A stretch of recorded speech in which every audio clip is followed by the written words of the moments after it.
John Cena, man, pleasure to speak with you. How you doing, man? Good to talk to you. Thank you. F9, the movie's a blast. You come into this story 20 years in the making as Dom's brother, who is a character we hadn't heard of before, the backstory there. I don't want to spoil anything. We have a lot of questions going into the movie about how this is possible.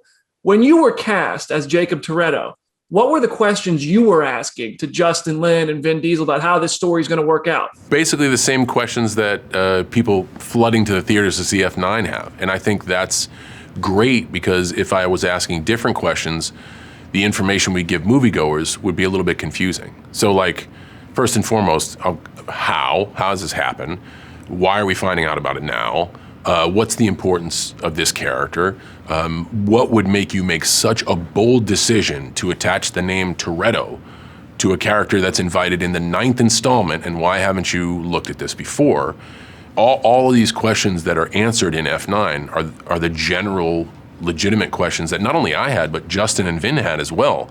And the cool thing is you're talking to two of the deepest mythology geeks on Fast and Furious about these questions, and they give you these really detailed answers that you're like, yeah, okay, all right, I now have direction. I can move forth and perform. It was actually really fun to talk about because you don't have to create Jakob from scratch because his last name is Toretto, but you can explore an infinite amount of story point.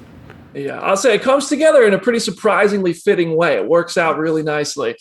Dude, after all these years of the character not being mentioned, I mean, was there ever a consideration of a line like all these years and you couldn't see me, just to like bring in that meta aspect to it all a little bit? I like that the Fast universe has already adopted that, so we didn't have to waste that line, because I think what F9 does great as it evolves, finally it's taken the grace to be able to genuinely wink in the camera and reward its audience for all the years of being like, you've given us the ability to be superheroes without capes.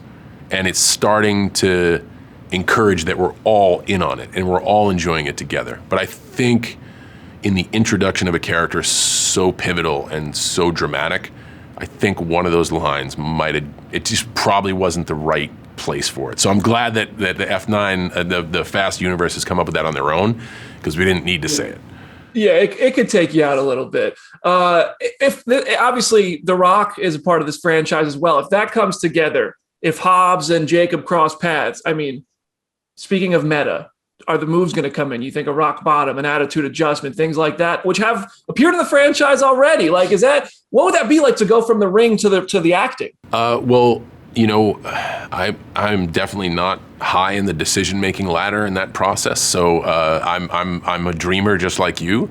I would say that the things that I know are, it was very captivating entertainment for over 2 years in WWE programming, and usually that what's entertaining is entertaining.